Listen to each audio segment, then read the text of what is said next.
Tara, wala na patumpik-tumpik pa dahil ngayong araw na ito ay gagawa tayo ng another recipe ng gamit ay sitaw at napakasarap na kalamansi. Tara, simulan na natin. Ito, nakabili ako ng 2 tali ng sitaw at kada isa ay nagkakahalaga ng 15 pesos. Gumamit ako dito ng 14 pieces na medium size na kalamansi at mag-ingat kayo sa paghiwa nito ha. Aray ko pa. Yan, so ingat po talaga kahit na matagal na tayo sa kitchen at mga baguhan pa lang, doble ingat talaga. So para hindi hassle tayo mamaya sa pagluluto, ay yan, in-strain ko na yung pinakabuto ng ating kalamansi. So sa bowl na ito ay nilagay ko na rin yung mga iba pang mga ingredients natin. Ito ay 1 teaspoon ng crushed paminta. Mas masarap kung crush at hindi pino dito. 1/3 cup ng soy sauce at ang ating 2 tablespoon ng oyster sauce. Haluin lang natin ito. Itabi natin ito habang naghihiwa naman tayo ng gulay. So dito ay naghiwa lang ako o kinrush ko lang talaga yung garlic natin. Hindi ko siya masyadong pinino dahil sa recipe na ito ay mas masarap kapag ganito ang klaseng hiwa. Ganoon din sa ating onion, slice lang din. So meron ako dito mga kulang-kulang na 500 grams na hipon at ito yung tatanggalin natin yung pinaka-vein na sa likod ng ating hipon. So marami rin tayong paraan kung paano ito matanggal, pero ito yung isa sa pinaka-favorite kong pangtanggal yung ating toothpick. Pwede rin kayong maghiwa sa pinaka-gitna nito at yun, tanggalin natin yung pinaka-vein ng hipon. So dito mga kagrabe ay depende rin sa inyo kung gusto nyo ng hipon or pork, chicken or kahit mga gulay na ihalo natin dito.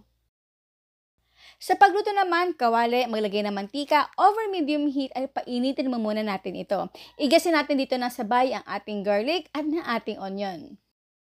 Uunahin mo muna natin ilagay dito yung ating sitaw kasi alam naman natin na medyo ito ay makunat. Ginisa ko lang ito ng bahagya at lutuin lang ito for 5 minutes over medium heat.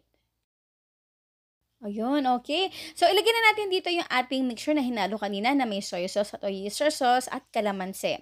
Dito naman ay lemon lime soda o pwedeng Sprite or 7-Up. Ito po ay pampatamis natin. Imbes na maglagay tayo ng tubig at sugar, ito na, kompleto regato na.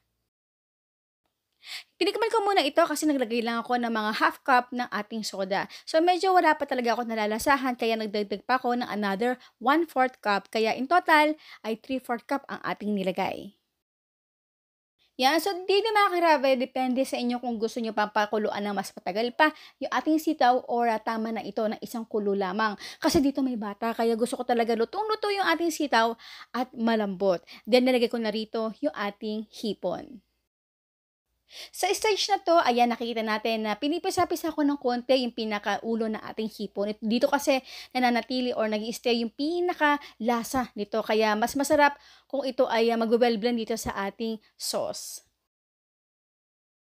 Again, pakuluan lang ito for a few minutes hanggang sa mag-firm na yung ating hipon. Kaya guys, ano pa kaya mga klaseng recipe na pwede natin paggamitan ng ating sitaw? Kung meron pa kayong gusto makita or mapanood dito sa Ang Sarap Grabe, paki-comment na lang sa comment box section. And now is done our adobong sitaw sa kalamansi na may hipon.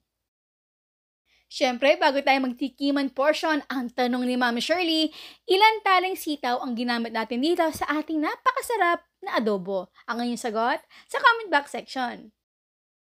Kain po tayo. Ako guys, napakasarap talaga nito. Tama-tama rin sa kanyang timpla. Hindi siya yung katulad na pangkaraniwan na adobo na natitikman natin. Yung pagka-tangy taste niya, tama-tama lang talaga. So, ayan po guys, maraming salamat sa inyo lahat ng ating outro. Keep safe, be healthy, and be happy. Bye!